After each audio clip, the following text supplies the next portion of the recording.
क्या चंद्रयान जैसे जहाज या रॉकेट से ब्रह्मलोक तक पहुंच सकते हैं?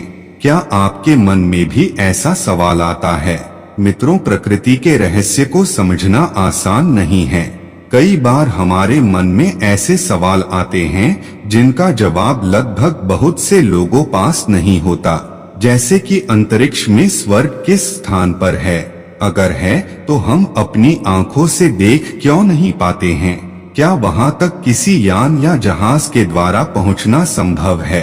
या कोई ऐसी टेक्नोलॉजी आ चुकी है जिससे हम ब्रह्मलोक तक पहुंच सकते हैं? ब्रह्मलोक की दूरी कितनी है? आज आपको इन्हीं सब सवालों के जवाब देने वाले हैं। अगर इससे पहले आप सवालों के जवाब में खो जाएं, बाकी बिहारी लाल की जय बोलकर चैनल को सब्सक्राइब कर लीजिए और बेल आइकॉन दबा लीजिए। आइए शुरू करते हैं। ऐसा माना जाता है ब्रह्मा जी की उत्पत्ति के साथ ही ब्रह्मांड की उत्पत्ति होती है और जब उनकी आयु समाप्त हो जाती है तो ब्रह्मांड भी खत्म हो जाता है। जहाँ ब्रह्मा जी रहते हैं उसे सत्यलोक कहा जाता है। जहाँ विष्णु जी और माता लक्ष्मी रहते हैं उसे बैकुंठ कहा जाता है। बैकुंठ पहुँचना ही मोक्ष कहलाता है। जहाँ देवराज इंद्र के साथ सभी देवता निवास करते हैं उसे स्वर्ग कहा जाता है और वहाँ इंसान मृत्यु के बाद ही जा सकता है। हमारे ब्रह्मांड में 3 लोक हैं जिनका निर्माण भगवान शिव ने माता शक्ति ने किया है। कुछ लोग इन लोकों को आकाश, पाताल और पृथ्वी कहते हैं तो कुछ लोग स्वर्गलोक, पृथ्वीलोक और नर्कलोक कहते हैं। स्वर्गलोक को हम सबसे ऊपरी दर्जा देते हैं, लेकिन आपको जानकर हैरानी होगी कि 10 लोकों की श्रेणी में स्वर्गलोक 5वें स्थान पर आता है। चलिए अब आपको बताते हैं कि कौन सा लोक सबसे ऊपर और कौन सबसे नीचे आता है और इनमें कौन निवास करते हैं। सबसे ऊपर सत्यलोक है। इस लोक में ब्रह्मा जी, माता सरस्वती तथा अन्य आध्यात्मिक हस्तियां रहती हैं। सत्यलोक की प्राप्ति उन्हें ही होती है जिन्होंने अनंत काल तक तपस्या कर भौतिक जगत का मोह त्याग दिया हो। इसके नीचे है तपोलोक जो सत्यलोक से 12 करोड़ योजन नीचे स्थित है। आपको बता दें 4 कोस का 1 योजन होता है।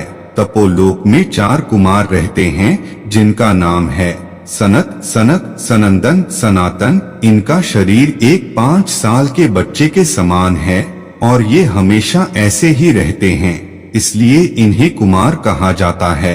अपनी पवित्रता के कारण ये कुमार ब्रह्मलोक और विष्णु भगवान के स्थान वैकुंठ में जा सकते हैं।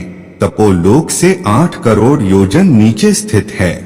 महरलोक जहाँ ऋषि मुनि रहते हैं, ये चाहें तो भौतिक जगत और सत्यलोक में कहीं आ जा सकते हैं। जनलोक या महरलोक में रहने वाले बहुत ही तीव्र गति से अलग अलग लोकों पर जा सकते हैं। इनकी गति इस हद तक तेज है जिसे आधुनिक विज्ञान के लिए समझ पाना मुमकिन नहीं है। फिर बारी आती है उस लोक की जिसे अब तक आप सबसे ऊपर समझते हैं, यानी कि स्वर्गलोक। इस लोक में 33 करोड़ देवी देवता रहते हैं। पृथ्वी के बीचों बीच मेरु पर्वत पर यह स्थान मौजूद है जिसकी ऊंचाई 80,000 योजन है।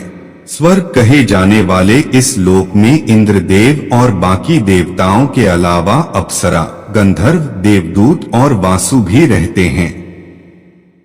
स्वर्गलोक में रहने वाले अगर सांसारिक जुड़ाव को पूरी तरह से त्याग देते हैं तो मुनि लोक की ओर प्रस्थान कर जाते हैं।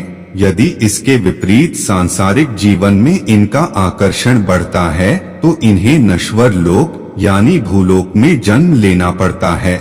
महरलोक से 1 करोड़ योजन नीचे है ध्रुव लोक, जहाँ आकाश गंगाओं और विभिन्न तारामंडलों का स्थान है। ऐसा कहा जाता है कि सभी लोकों के नष्ट हो जाने पर भी ध्रुव लोक का अस्तित्व हमेशा बरकरार रहेगा।